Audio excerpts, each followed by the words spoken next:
Hey Revolutionaries, I'm excited to bring you this week's episode with Ben Hughes, where we're talking learning apps and is Finland really the happiest place on earth? Well, you're going to have to listen to what Ben has to say about it because he hangs out in Helsinki, Finland. But before we get to the episode, I just want to let you know that, I'm here in Bangkok as I like to travel and get away for the winter.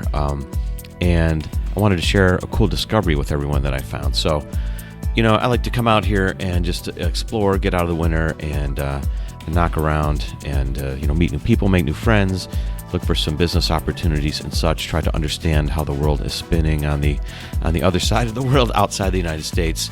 And it's really informative. It's one of the best ways to kind of reinvent yourself and always, find a different take on life.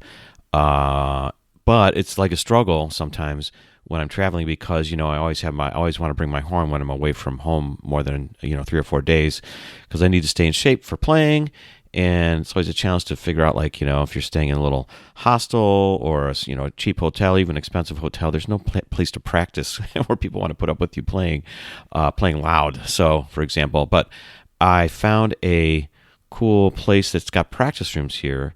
And so I just want to share that with everyone, other musicians that might be out there listening that need a place to practice or that just want to, want a quiet place actually to kind of just get away and work, other than a co-working kind of space. But I found this place called Peterson's Piano Gallery on Soi 26. It's on Sukhumvit Soi 26, so that area of Bangkok. And they rent rooms by the hour, practice rooms, and each practice room has a piano in it. So since it's a piano gallery, it's cool. They have, pianos there, and in the first floor, they have some nice, really Fazioli pianos, the Italian piano maker. So beautiful pianos, for purchase, and you can kind of try those out if you want. But on the upper floors, they have practice rooms, and so they have you can rent an upright room, you can rent a room with a baby grand in it, and they have Yamahas, and I don't know if they had Steinways or not. The 2 rooms that they put me in so far, they had Yamahas, a Yamaha upright and Yamaha baby grand. Anyways, it's about 250 baht per hour, which is about, $7 an hour or something like that. It's pretty cheap. And that's for an upright room. So, check it out. If you're looking for a practice space, I highly recommend it. Also, I highly recommend that you check out Ben's episode coming up right now. This episode of Jim's Reinvention Revolution podcast is brought to you by MG Schlachter, a built environment and architectural consulting firm with an in-house production team. Delivering support services in the retail, hospitality, and residential sectors for leading brands worldwide, MG Schlachter is reinventing, something near and dear to my heart, of course, architectural support services. Suffice it to say that whatever built environment or architectural project you're working on, MG Schlachter can step in and help accelerate your growth. So, if you're looking for a built environment and architectural services firm with an in-house production team to help you reinvent your next project, check out MG Schlachter. Find them on the web at mgschlachter.com. That's mgschlachter.com, mgschlachter.com.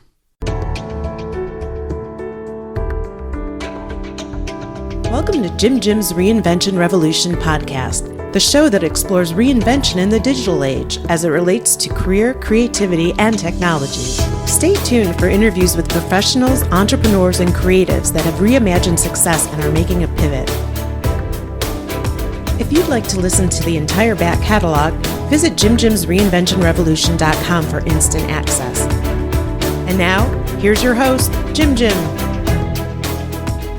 Hey everybody, hey, this is Jim, and welcome to episode 64 of Jim's Reinvention Revolution podcast. And I'm talking today with Ben Hughes, and we're talking learning apps, remote teams, and the happiest place on earth. So Ben, welcome to the Reinvention Revolution. Thanks, Jim. Thanks for having me. Well, hey, thanks for being here. And I can't wait to ask you this question because you are sitting in Finland right now. And I just noticed that this report came out. I guess it was the end of, maybe the end of 2019. It's 2020 now, of course. And there was a report by the Happiness Research Institute that labeled Finland in their World Happiness Report as the top happiest country in the world. So what's it like living in the happiest country in the world? That's my first question for you. Good question.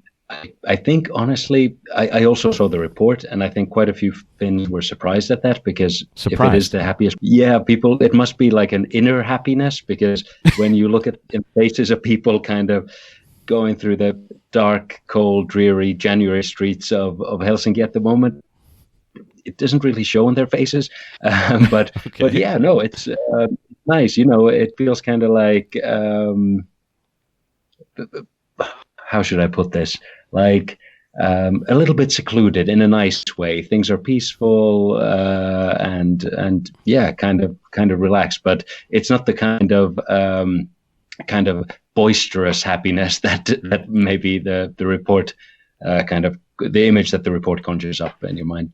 I see. Well, that's what I was going to ask you because I was wondering when you travel. So we met just recently in Cancun in Mexico, which is another cool, happy place to hang out and really mellow there. Do you feel like a noticeable difference when you travel to other countries since you're the happiest country? Do you see like a noticeable drop off in happiness around the world when you're traveling? No, I can't say I do. Like you say, Cancun seemed like a very happy place and more like perhaps more of the kind of in-your-face happy than I would maybe describe Finland as. So no, I can't say. I guess everybody's happy in their own way, and it's kind of hard to grade them in that sense. I gotcha. Well, I was just interested in it because I don't know that many people from Finland, and I thought I saw this report. I'm like, oh my god, I'm talking to a guy from Finland next week. I have to throw that into the podcast. Anyways, all right. Well, thanks for entertaining me in that regard. Also, here's another little thing on the happiness thing and things that I was thinking about Finland. I was thinking maybe everyone's happy in Finland because that's where the sauna was invented, and that's my understanding. So I was looking up things about Finland, and this is a little fun fact for you, Ben. I don't know if you knew this, that at least this is what Google has told me, that sauna is the only Finnish word that is in the English dictionary. Do you think that that's true? I think so. I think I've heard that before, and yes, I think it is a Finnish invention, and that's not a bad theory because it's a pretty nice, relaxing thing to have a sauna. Right. So yeah, there could be some correlation there. So it's like everybody's just chilled out over there. So it makes me want to actually come and check out the country at some point since I've been traveling more so the last few years. Anyways, all right. Well, thanks for entertaining my just little curiosities there.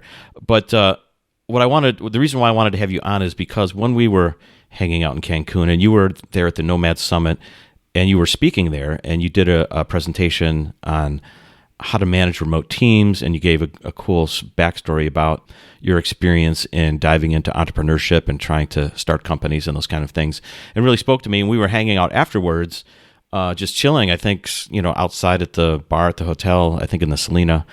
And, Selena. No. Yeah, the Selena in Cancun, sorry. I don't think you came down to the Playa del Carmen, did you? No, right. I didn't make it, unfortunately. Okay, yeah. So we were at the Selena. Yeah, I'm trying to remember it back now. So we were still up in Cancun. Anyways, I remember talking to you, and we kind of really connected on this, sort of being in the corporate world. When you first got out of school, you were in the corporate world, which we'll tackle your backstory in a second. But first, I want people to know what your position is right now, currently, and what Blinkist is all about, and what this learning app idea is all about. So tell everybody what that is. Sure.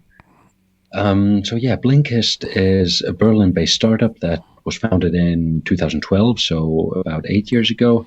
And our purpose is basically just to inspire people to keep learning.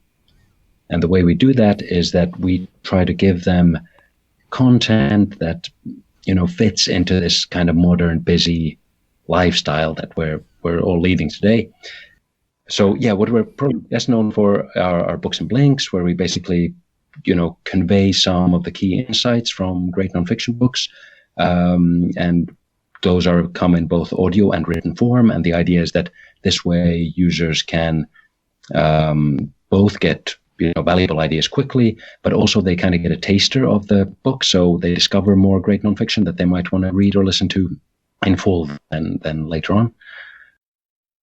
But actually, we also just launched a new format that I'm pretty excited about. It's called 2 Minutes with Seth Godin, where he basically twice a week shares ideas and insights pretty quickly. And that's was launched actually yesterday. So very exciting. And there's also a lot of other cool stuff coming. So kind of, you could say that we're moving beyond just offering these key insights from nonfiction books to people, and more to become like a learning destination, a learning service in general, where people can get lots of great ideas.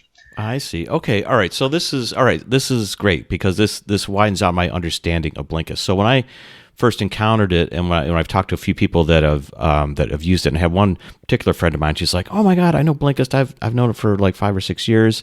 So she was an early adopter, I guess. So she was super excited that I was going to talk to you today. Cool. Yeah. So, but the way I was thinking of it was, and other people out there might, listening, especially, growing up in the U.S. And going to school here, like, they had the old Cliff's Notes, okay, that would summarize books out there, but I think that was more wide-ranging in terms of, they did great works of literature that were fiction, things that were nonfiction or whatever, and that was maybe the old school way. I think they're still around online, but is Blinkist in any way sort of like that in terms of offering that content, or what's the approach in terms of there's a nonfiction book summary part? How does it actually work? Because I know you offer written summaries, but also audio summaries, right? Sure. So we don't really see ourselves as a book summary player. Okay. Rather, we endeavor to offer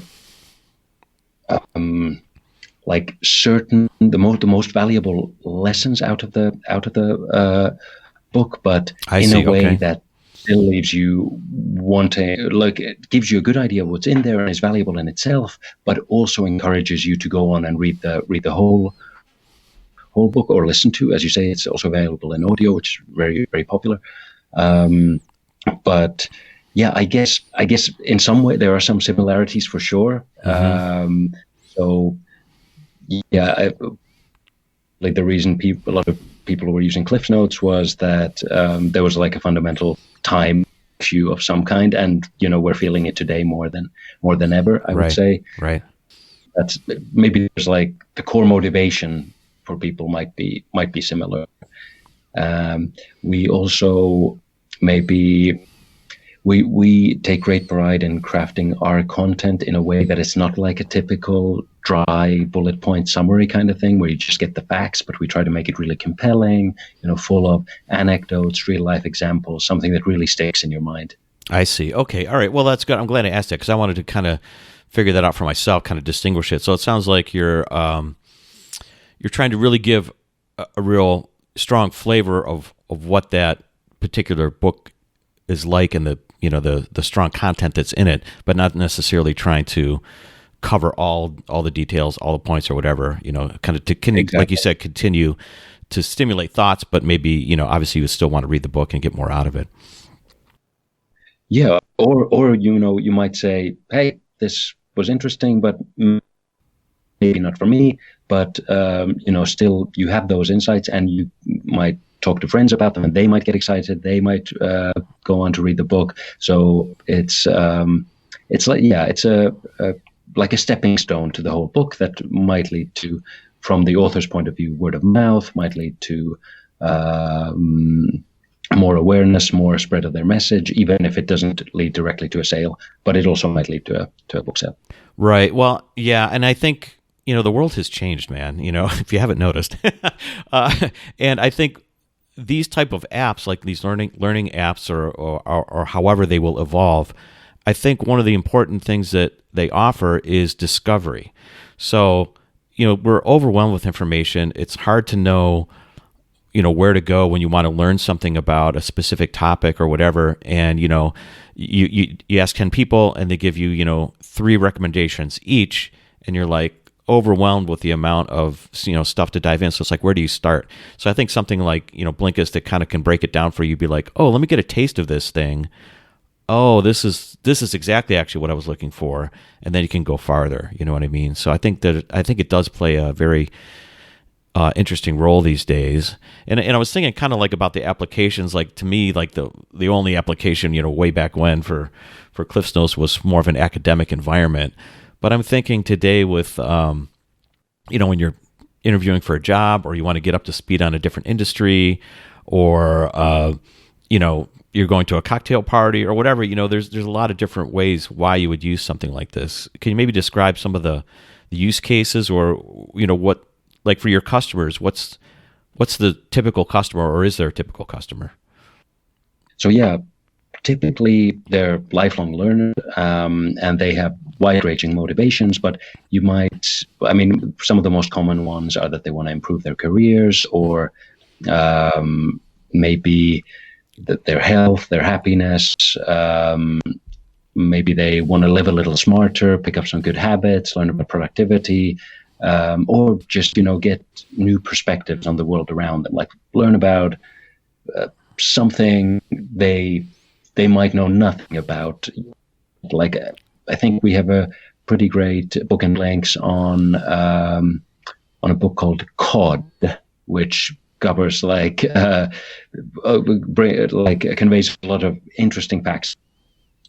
This fish, for example, and that's been surprisingly popular because it's an area that people don't know that much about, or politics, or philosophy, or history, or something, right? Something that maybe kind of lets you expand your horizons, or the horizons of your worldview. I see. Well, now that I'm thinking about this, another reason why I was interested in that, if people listen to my first episode of the year here, it was my top 10 ways I'm reinventing myself for 2020. So it's a new decade, new year, and one of the ways for me is to read more books and finish more books. And I'm thinking like there's actually two things on the list. So one was read more books, and another one of the top 10 was to further my meditation practice. So in that regard, I wanted to start looking at finding a cool book or two on meditation. So I'm thinking like maybe this is the right way to start diving into that research, is to find a couple snippets, or what do you call these things? Blinks? Yeah, books and blinks. Books and blinks. Maybe find a few blinks on Blinkist to steer me in the right direction. So this is good. I might have to dive into this. Absolutely. Yeah. Sounds like a resolution too. Right. Well, okay. Well, thanks for explaining that main thing. One thing you mentioned, this new product that you're releasing with Seth Godin. Is that a written summary, as well as audio, or both, or either? What is that going to be? Good question. It's only in audio. Okay. And it's basically, Seth sharing briefly kind of ideas, insights he has, and all it takes is like 2 minutes to listen to one, so definitely worth checking out. I see. Okay. And I love Seth Godin, so if people haven't discovered him, he's a great marketing business guru. Check him out for sure. Okay, so that's Blinkist. That's what you're up to. But what's your position there? What do you do there? What's your expertise? Tell me that. Sure. So I joined Blinkist in 2012. I was actually the first full-time employee, so I've been there for the whole ride. And I originally joined to work on English content, so the English book and blinks, and now I lead the content circle, as we call it, basically the content team, but just in our organizational lingo, we call them circles, which is now 18 people strong, all of them fantastic, driven, very, very talented people. And we now, we produce the books and blinks in English and German, and we also, have them recorded into audio, and we also select and kind of curate which books are going to get blinked, so to speak. So We're quite proud of that we take a lot of care to make sure that, we're putting books into the app that we really think are like an important part of the conversation and can be interesting for people. yeah, I would say that the only catch there is that actually, yeah, I work most of the time from my home in Helsinki, Finland, and the rest of the content circle sits in Berlin. Right. Well, I'm glad you mentioned that, and that was one of the topics of your talk at the Nomad Summit, and that was another thing that piqued my interest in that. Historically, like the world is changing a little bit. Like historically, things, outsourcing is not that new of an idea. I think, in the manufacturing world, like the engineering world where I come from, like everybody knows, we're going to outsource certain parts of the business or manufacturing or assembly things to, lower cost parts of the world.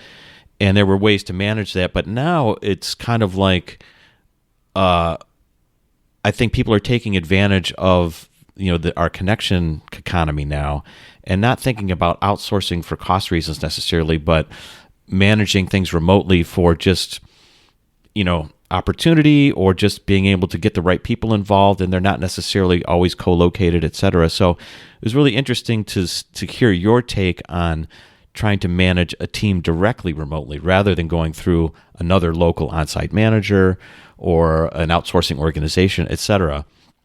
And I wanted to kind of let everybody in on how you got to be in this position. Okay, so maybe you could tell everybody a little bit about your backstory, because it kind of spoke to me again, because you started out in the corporate world and now you're in this world of startups. But what were you doing before you got to Blinkist and before you got into this remote management role? Maybe you can talk a little bit about that first before we go into the remote management process. Sure. So I'd love to. So I guess I would start the story back in 2010.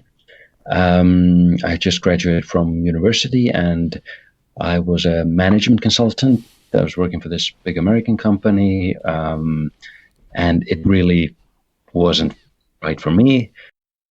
So what wasn't right about it?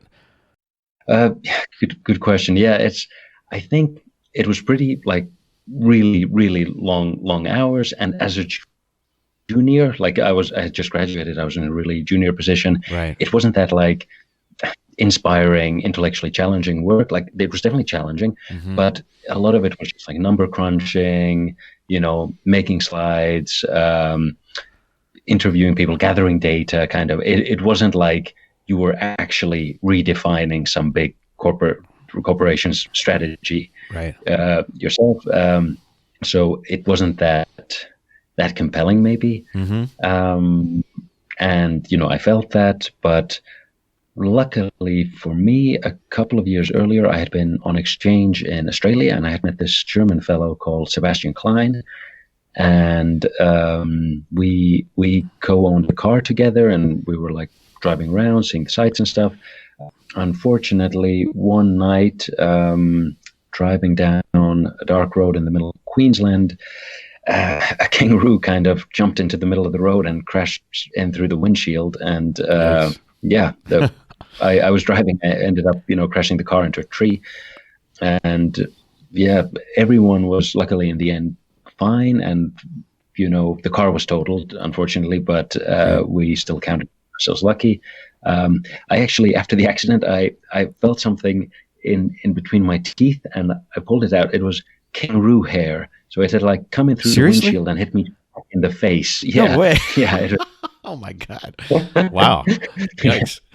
That is a close call. I think that's a definition of that. Yeah. Wow. Absolutely. And they're, big animals up close. Yeah, no doubt.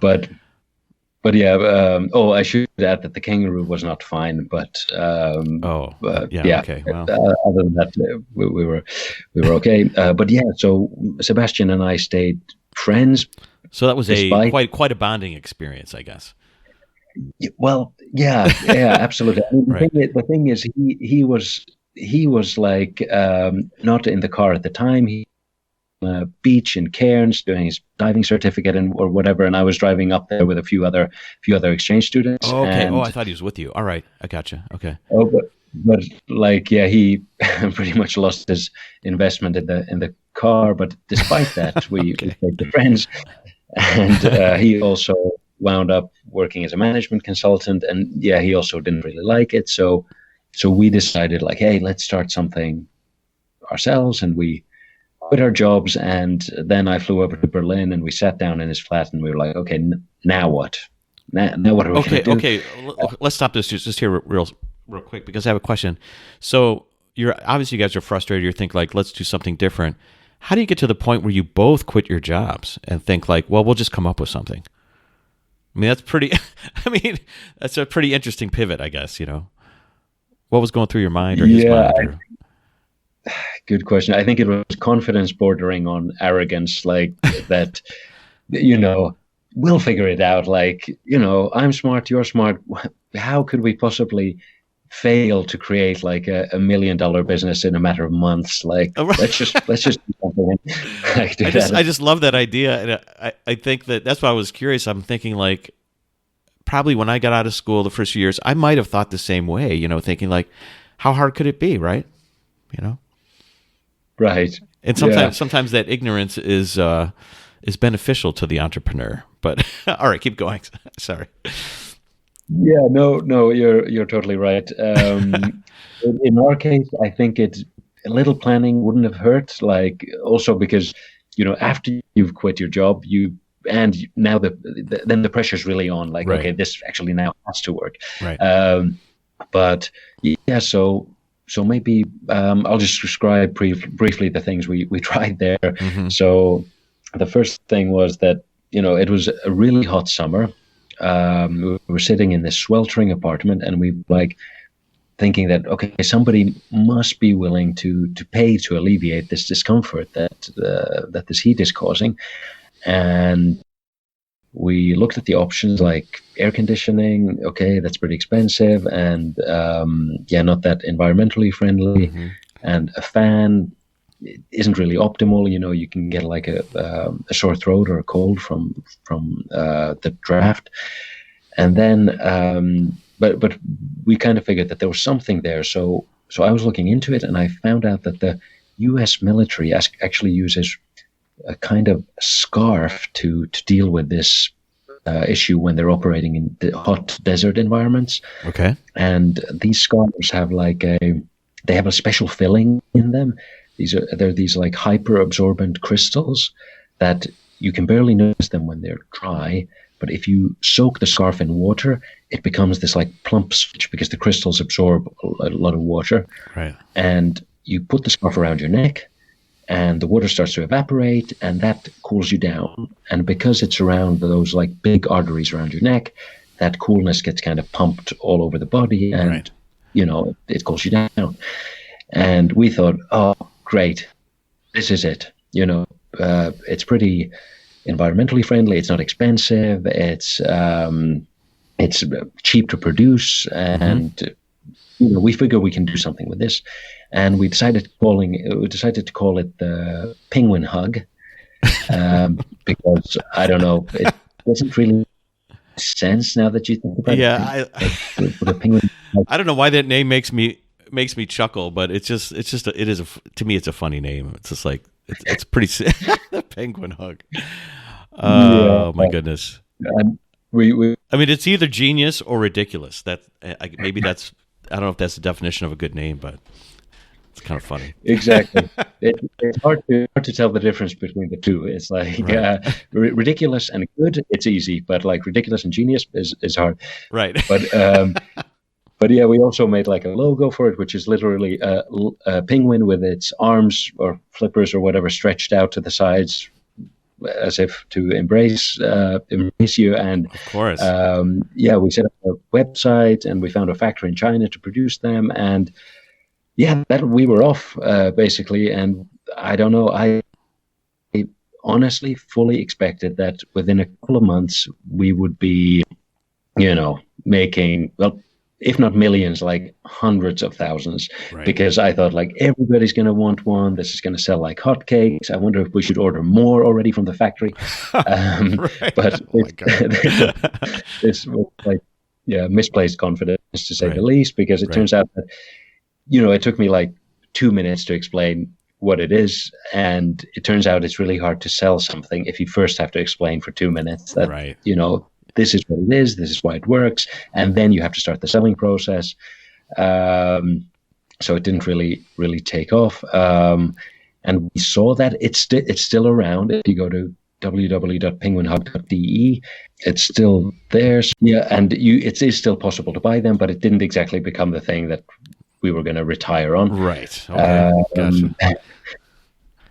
All right. So how long are you into this? So this is like over 3 months, 6 months, or a year? Like how long does it take to kind of, you're trying this and now you're like, oh, maybe this isn't the thing. Well, like where's your mindset at this point? Like how are you beat down yet? Do you think like I got to go back to work?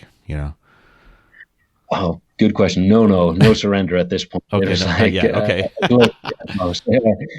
We were pretty confident still that we could make it work. And I'd say maybe about 3 months or 6 months into this, we figured that, okay, taking off a little bit more slowly than estimated at first, but no problem. We'll start working on our next project. And meanwhile, we'll keep kind of trying to find a market for this one. And so what we ended up doing next was a kind of self-improvement blog or website. It was kind of like a collection of advice and tips on stuff like productivity and health and happiness. So very much like, I don't know, Tim Ferriss, his blog or something. Sure. And we called it The Handbook of Awesome. And we were very, very pleased with that name, much as we were with Penguin Hug. But yeah. Maybe you guys should go in the corporate naming business or something. I don't know. Seeing some talent here. No, I'm just kidding. Yeah. But yeah, we were, there too. We had some, still think we had some really, really good stuff there. And that's still actually up. I think some of the web elements might not be working, so it might not look that pretty, but it's still up. You can see it online, and I still think we had some great articles there. But yeah, we were a bit late in the game, to be honest. Like the self-improvement blogosphere was pretty saturated. There was Tim Ferriss, but there were hundreds of others too. And again, we had pretty unrealistic ideas of how quickly it would become viral and gain a large following. But really, in real life, it takes time for a content product to find its audience, unless you really have a lot of money to put into marketing. Right. But yeah, so at this point, I think I was maybe about a year into this, and there was no like substantial income coming in from anywhere, and I just realized that, okay, unfortunately, I think I need to find a job again. And I found like a slightly different kind of consulting gig, but it wasn't for me either, really. So I was just thinking about next steps, like what am I going to do? When luckily Sebastian reaches out and says, him and 3 other guys, they've gotten a bit of like seed funding for a business idea. I see. Okay, hold on 1 second. So at this point, were you and Sebastian were together in Berlin, you said, right? No, that was just like a temporary, that was just kind of for the ideation, the brainstorming. I see. Okay. So had you moved back to Helsinki then after that short meeting or short time? Yeah. Okay. Yeah, so you guys were working on it kind of together, but you were not co-located though. Exactly. Okay. Yeah, all remote. I gotcha. Okay. All right. So you realized, well, all right, we tried a couple things. Maybe I got to go get a job. And was Sebastian doing the same thing? Was he thinking like, well, I'll go get a job too, because whatever. Like unbeknownst to you, it sounds like he got together with a couple other guys and started a new idea. How did that work between you two in terms of your thought process? So yeah, no, I think about the time when I said that, I need to find a new job, then he was also looking at options. Like he knew these guys from his student days already. I see. And they had this kind of habit of, well, first of all, they all loved great nonfiction and they read a lot, and they got into this kind of habit of sharing notes on the books they read, like the best tips, the most actionable advice that they got out of them. I see. And so at some point then they started thinking more seriously about if a business could be built around this. And when they got the seed funding, then Sebastian reapproached me and said like, hey, I know you you basically needed some cash flow, but guess what? We just got funding. So how would you like to come on board and do English content with us? And I said, oh, sounds great. I was still very much interested in startups and kind of building something from nothing.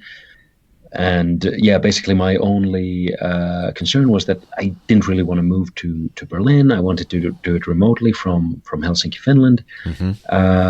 And, remote work back then, it wasn't as commonplace as it is today. Oh, certainly not. Yeah. Yeah. But still, they were cool with that. Like maybe there was a little bit of hesitation about, okay, how is it going to work?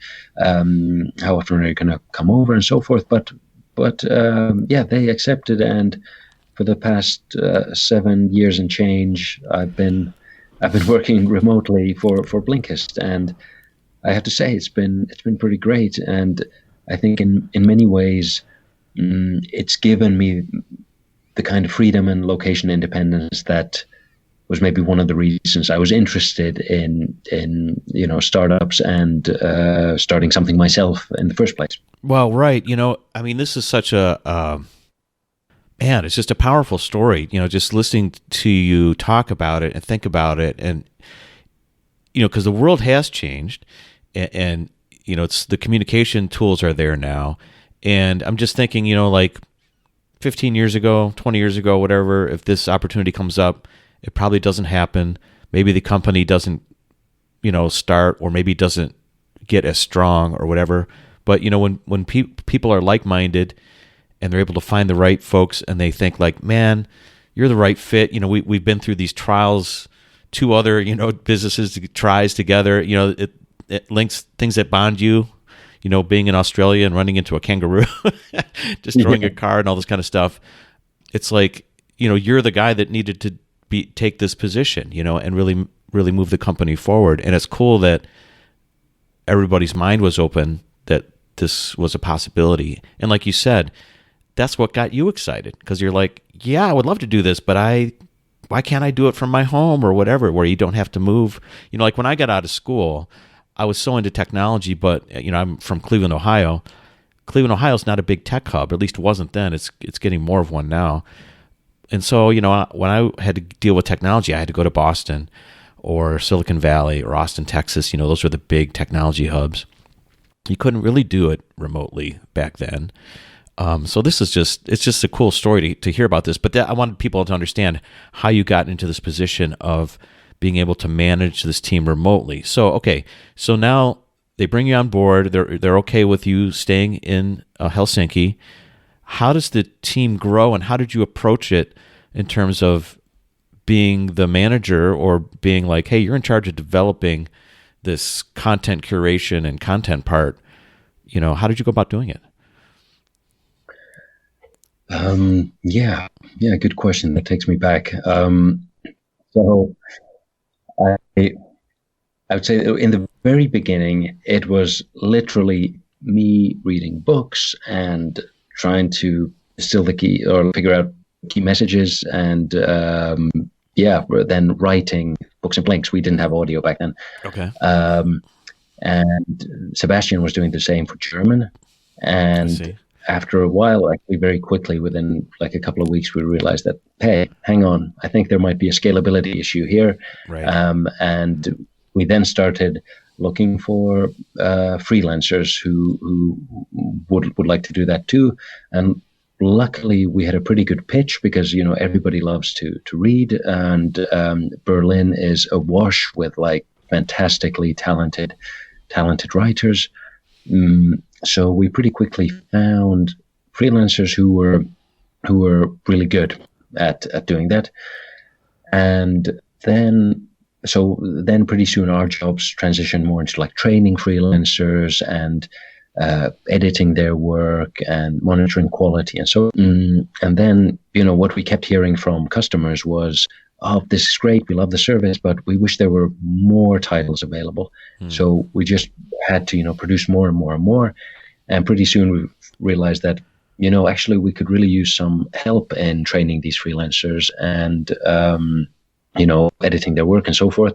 So we thought, like, now where should we hire like we were looking for our first full-time hire. Where should we hire someone who could you would know kind of our processes already and would know a good booking links when they see one? Well, obviously the freelancers, we had already been working with, they proved to be a great hiring pool because, they knew everything. And what's more, because we had worked with them in that freelance capacity, we already had a great feeling for like, this person is great to work with, super reliable. We get along. Right. And so it proved to be a really, really safe way of making those first hires when, basically you as a company, you might not yet have such a strong brand, so it might be difficult to attract candidates with like a long track record who can really, really prove based on their CV that like, yes, I get the job done. But thanks to having worked with these freelancers before, we found like some absolutely stellar people to join our team full time, and then they took on kind of more responsibility in managing the freelancers. And for a long time, that's how we always grew. Like we would always look to our freelancer pool first, and we've never gone wrong that way. Every single hire, right? That's been really great.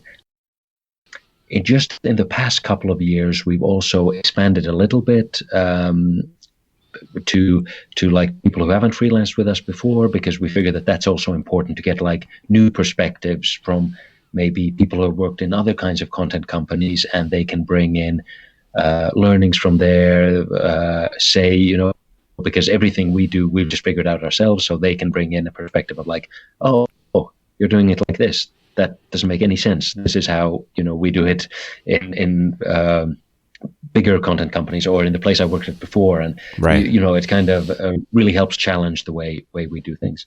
I see. And are the people that you've hired that are on your team in particular, are they all co-located in Berlin, or are they also other places? Good question. So, no, they're all in Berlin. Okay. Most of the time we have a policy in the company that, if you want to work from somewhere else in the world, you can. It's, we support that, but most of the time, everybody's in Berlin.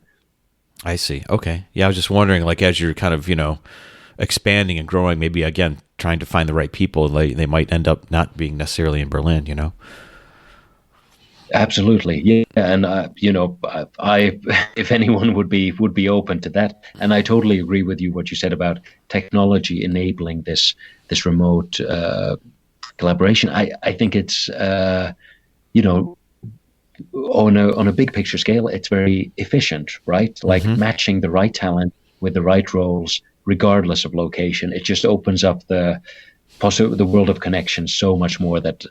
I think it's a boon, not just to companies and employees, but like society. Oh, absolutely. Well, I think of it like I had a few episodes back. I had a Fiona Kesby who runs a kind of outsourcing or talent organization in the Philippines, which people tend to look at the Philippines for back office operations and customer service and stuff like that initially.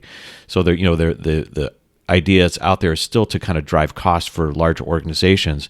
But we talked about the opportunity for growth and experimentation that now you can try with remote teams or with outsourcing in this way or in this different way, where it's like, if you're an entrepreneur or a startup kind of company, like you said, you might hire freelancers, or you might hire all these folks that are more like-minded, that maybe there's a cost issue with it, but maybe there's a flexibility issue where it's like, I want to hire them as a freelancer or a part-timer or whatever.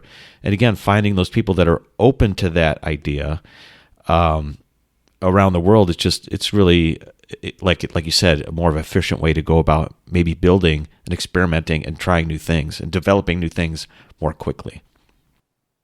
Absolutely. And like organizing, the potential of humanity, basically, like organizing work. It totally makes sense. So, all right. So thinking about, developing the structure as you're growing, how did you know how to develop the structure and your management techniques, and how does that experience, how is that experience reflected in this new book that I know that you have put together recently called Loop? Right. So, yeah, I think it was very much a trial and error approach at the time, trying to figure out how to structure the team and how to lead it. Mm-hmm. Luckily, Sebastian, one of the co-founders who I mentioned before, Mm-hmm. he was very interested in basically new organizational models, particularly one called holacracy. It's like software for organizations. It's like a kind of like a set of rules and protocols for how people in an organization should define their work, communicate about their work, and so forth. And the idea is that there are no managers in the traditional sense, but authority is distributed, and everyone gets to make decisions about what's best in their own area of expertise, so within their role. Mm-hmm. And through his interest in that, we began experimenting. Actually, the Content Circle was the first place in the company where we began experimenting with that. So, trying this like distributed authority approach to organizing work and defining roles for people and domains within which they can make decisions. And also it comes with quite strict guidelines for how to run meetings to make them as efficient as possible. Mm-hmm. It can be a bit much in the beginning, but it's actually quite effective. Some pitfalls there also, but at Blinkist we then kind of adopted a light version of this holacracy. We called it Blinkracy. Sebastian and I actually wrote an ebook about it. It's free. If you're interested, check it out. Since then, we've evolved that operating system a bit further to something we call the BOS, or Blinkist operating system. Mm-hmm. But the principle is still very much, or the principles are still very much the same. It's that, everyone, the people who are closest, the people who have the most knowledge about a role should be the ones taking the decisions. And we try to be as transparent as possible. We have clear processes for how to, say, work with tensions, which is a pretty important concept that basically means a gap between what's the current state and what's possible. Mm-hmm. And our thinking is, even though tension sounds negative, it's not. We encourage people to bring up tensions, because then when we talk about them, we can get better. They're fuel for improvement. So through that, basically that's how our structure ended up being very, very self-organized, self-managed. I see. I think it makes sense. Like you said, I think you stumbled upon this world of this kind of concept of decentralization. So I think it makes sense that now that you have this way of connecting and a way of easily, I guess, analyzing. Like there's more data and analytics at play. Like you can see more transparent things throughout an organization or on your dashboard or however you set up all this information. So I think it makes more sense that you can push a lot of these decisions much more close down to the, down to the factory floor in essence, because there's more transparency of all the information and how people are communicating these days. So I think it makes sense to have this, little, I guess, newer take on the management structure, perhaps, Absolutely. And, the environment is changing so quickly now that, if you have, a big corporation that still operates like this traditional pyramid hierarchy, by the time, if somebody kind of on the, let's say the kind of execution level of the pyramid sees something that's going amiss, and they have to communicate it all the way up, and then the top executives need to think about what it means, then come up with a decision, and that has to be communicated down and then incorporated into actual behavioral change in where the rubber meets the road. that's really slow. That's like dangerously slow for that company. Like right. Faster. And actually, this is kind of the premise from which Sebastian and I wrote our book, The Loop Approach. It's that this isn't really working anymore for especially for these big, like really big, slow moving companies that, it probably worked fine, say just 50 years ago, even when probably business in 10 years was pretty similar to business today. Like you might need to tweak things, but it wasn't going to be radically different. But now if you look at, how quickly Blockbuster died when Netflix came around, and they, just couldn't pivot fast enough. You realize that like technology is changing too fast, society is changing too fast. There's just new developments coming up, new business models emerging all the time, and companies just need to be faster. And in the book, we basically outline this kind of change curriculum. So how a company can transform itself or begin to transform itself into a more agile way of working, agile, self-organized way of working.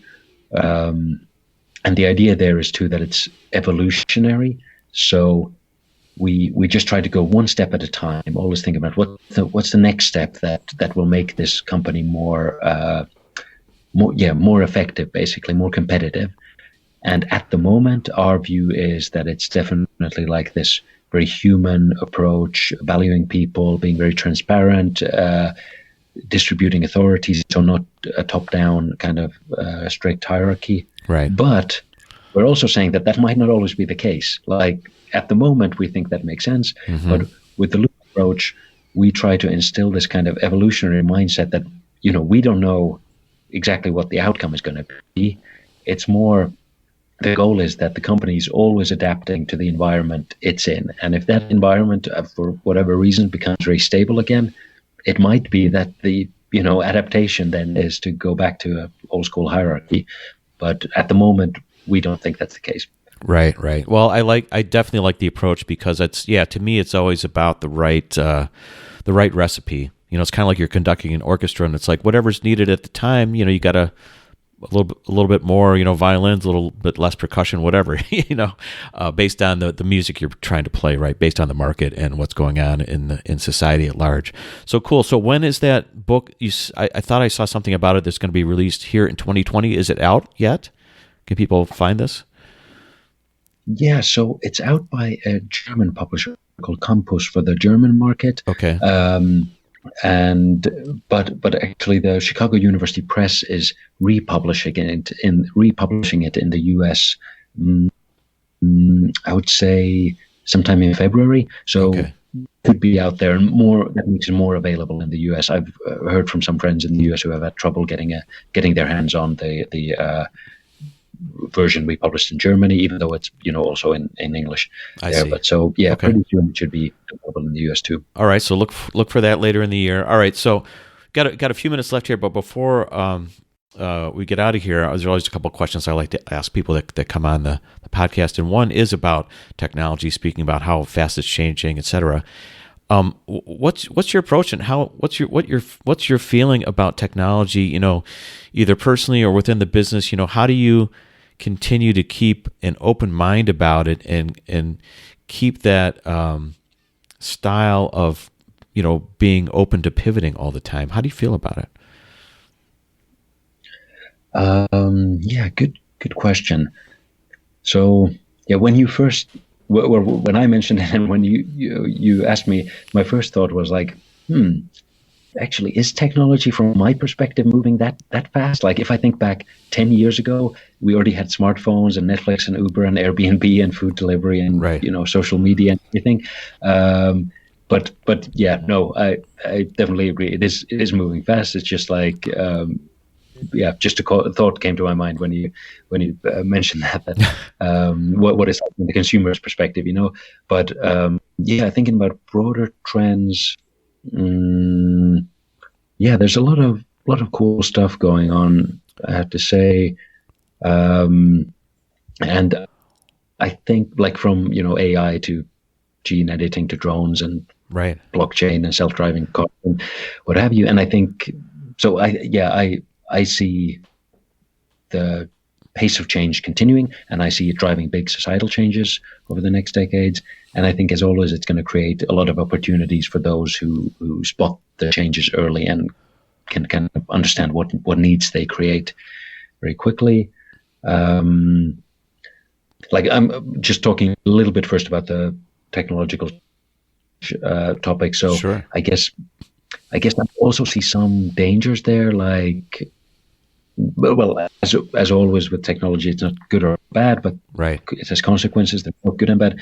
But maybe one thing I'm a bit worried about is smartphones. I think they're an incredible tool, but I'm also really into meditation.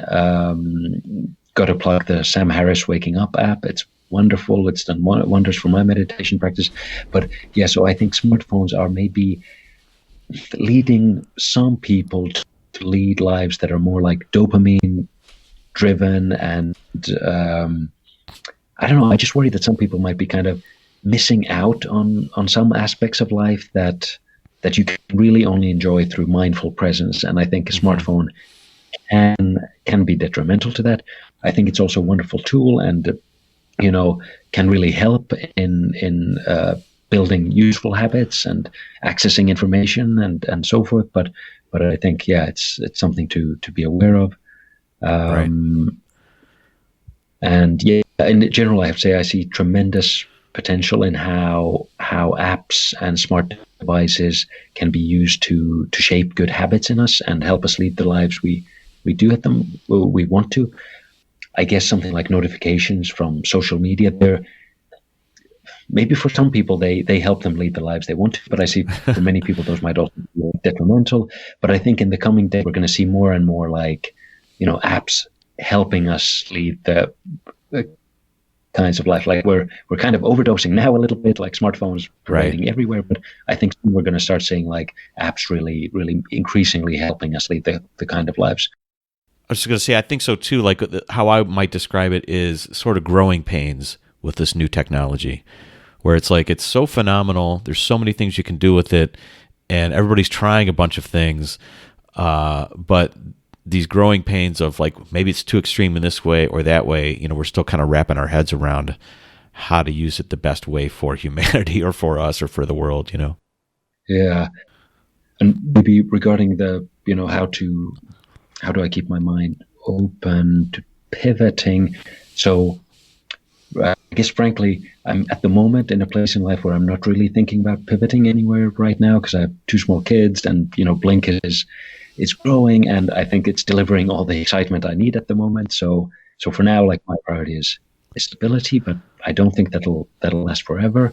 And I think for me, what helps keep my mind open is staying curious and being interested in a broad array of topics. And I think it's, when you have diverse interests, you get exposed to lots of different ideas. And I think great new ideas come from when you can combine two or more existing old ones, when they kind of collide. And so when you kind of feel like you have a access to those kinds of new ideas, then that opens you up to the possibility that, hey, like it seems like there's a world of ideas out there that I would be excited to pursue. So that, in my mind at least, I'm confident that like I won't get stuck in a rut, that there will always be like enough new exciting ideas that I might want to pursue. And maybe on a more fundamental level, I think one thing that helps me stay open to pivoting is just acknowledging the fact that we all have a finite number of days of life. We really have no way of knowing which one is going to be the last one. So I don't think any of us can really afford to be duped by sunk cost fallacy, thinking that, okay, I've been doing this for so long, I might as well keep at Just it. keep at it, yeah. So Yeah, I like that term, the sunk cost fallacy, right? Where you feel like you just can't change because, well, I've put all this, investment in this area or channel so far, I just might as well just stick with it, right? Exactly. Yeah, absolutely. And I think actually the new year, and now especially the new decade, is a great time to always take stock of that and think about, like, okay, is this, this what I've been doing up until now, is it still right for me? Was it maybe a phase? Now it's time for something new, or does it still feel good? So I think, like, just regularly reassessing that makes sense. I got you. Yeah, it makes total sense. So, wow. Yeah, that's a great way to describe it. I never thought of it like that. I'm always curious about what allows you to make a different decision going forward. Because people have ideas all the time of, like, I'd like to change, I'd like to reinvent myself, or I'd like to take advantage of this new technology or whatever. But there's always a lot of sort of, I don't know, just real life issues of, well, I have these kids or whatever, or I have this marriage, or I have this, I want to stay close to my family, or I can't change, or whatever it might be. There's some real issues to deal with, but there's also just the stuff you tell yourself in your head of, maybe the story that you're telling yourself that doesn't allow you to think differently or doesn't allow you to reinvent yourself, even though you have these desires. So it's a great way to think of this, don't get caught in this sunk cost fallacy. That's how you say it. Okay. Anyways, I got one more final question for you before we get out of here. And that is, thinking about all these ways that you've been able to pivot so far and you're leaning into technology. What's one reinvention revelation you can share with everybody that, something you've learned along the way that, you didn't know in advance of diving in and trying all these new things? Right.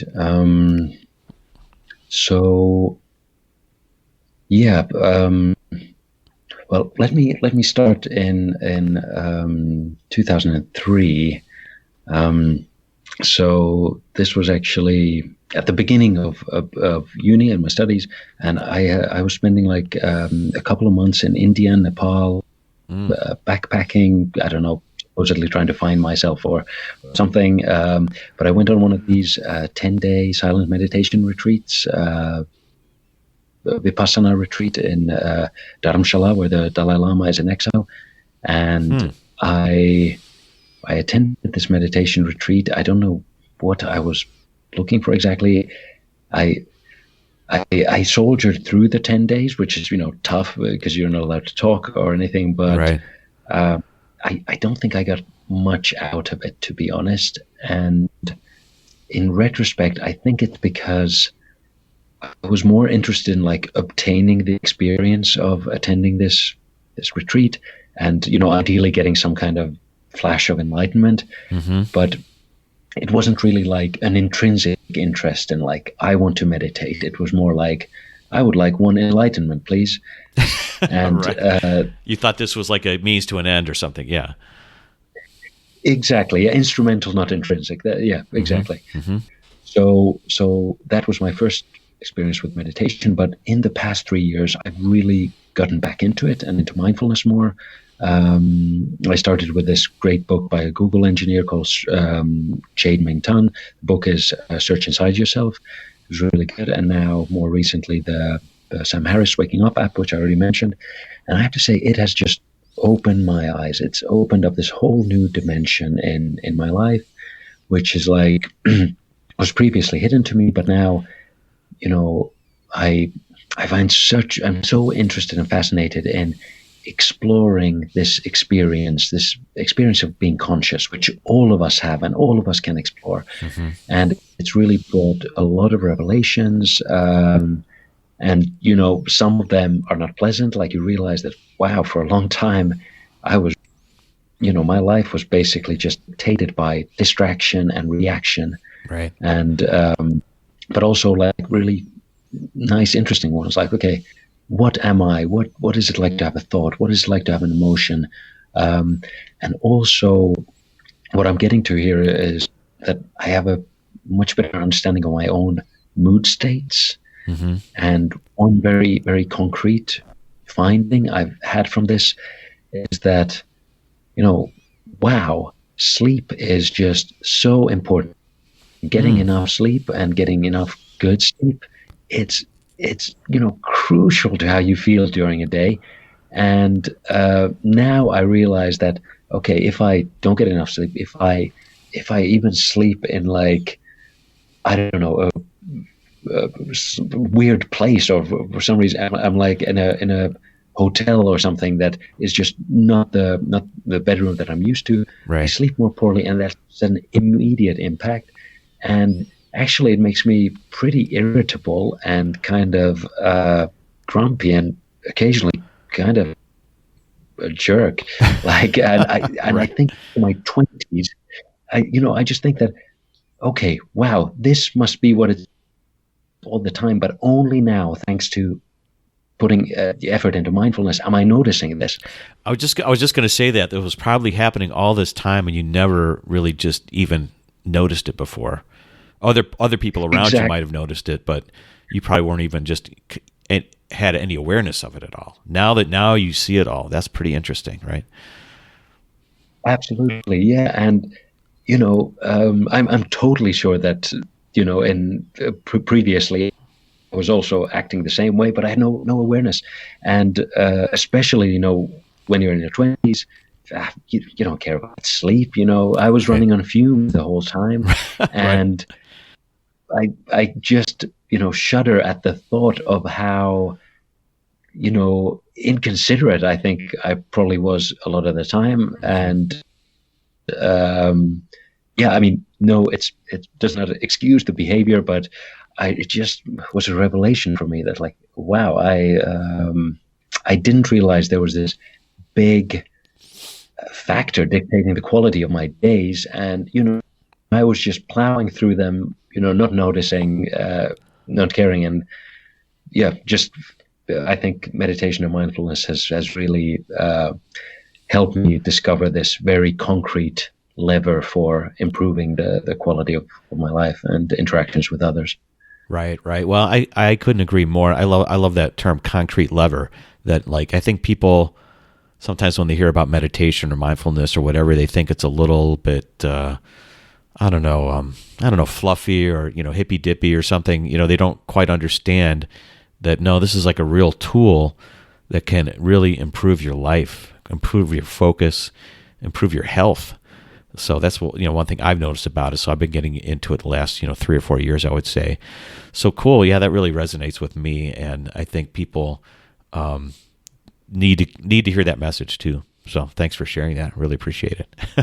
That was cool. I didn't expect that of what you've learned. That's really great, man. So Ben, it's been awesome having you on the show today. If people are interested in more interested in Blinkist or interested in connecting with you or learning more about the loop approach, is that what the book's called? How would people find you or reach out to you? Feel free to connect on LinkedIn. Great if you can add a note as to what you're interested in, because on LinkedIn you also get a lot of invitations that you're not sure who they're from or what's up. So that would be great. I'm always happy to talk, always happy to share experiences. And also, if you're interested in Blinkist, go check out the website. There's a free trial there, so you can get a feel for what it's like. Doesn't cost a thing. The loop approach. Maybe I would say check out your nearest well-stocked bookshop.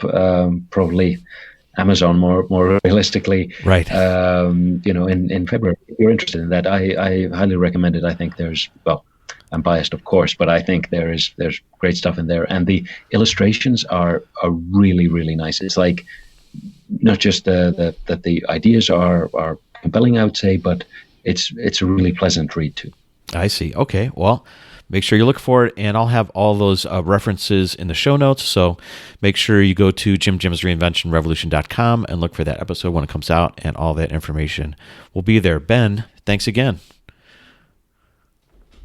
Oh, thank you. It was a pleasure. And look forward to seeing you again sometime. And, if you're ever in Helsinki, feel free to drop me a line. Yeah, absolutely, man. Well, you know what? The Nomad Summit in Chiang Mai is coming up. I think it starts this weekend. Are you going to Chiang Mai by any chance or no? Oh, I would love to. It sounds like it'll be warm and sunny, but no, alas, no. I think not this time. Maybe another time. I see. Yeah, I think I'm going to miss it as well, but I'll probably be over in Asia more like February 1st or so. But okay, cool. Well, Ben, thanks again. Thank you for listening to Jim's Reinvention Revolution podcast. If you want to hear more, join our mailing list at jimjimsreinventionrevolution.com. See you next time, and remember, the revolution has just begun. So dig in, embrace the process of reinvention, and start realizing the success you've always dreamed of. Hey revolutionaries, if you enjoyed today's episode and today's guest, let them know by commenting on their Facebook page, finding their Twitter handle or Instagram feed, and letting them know you heard them on Jim's Reinvention Revolution podcast, and tell them what you got out of the episode, what you really liked, or how they inspired you. I know they would get a kick out of it, and will help others find the same value that you found.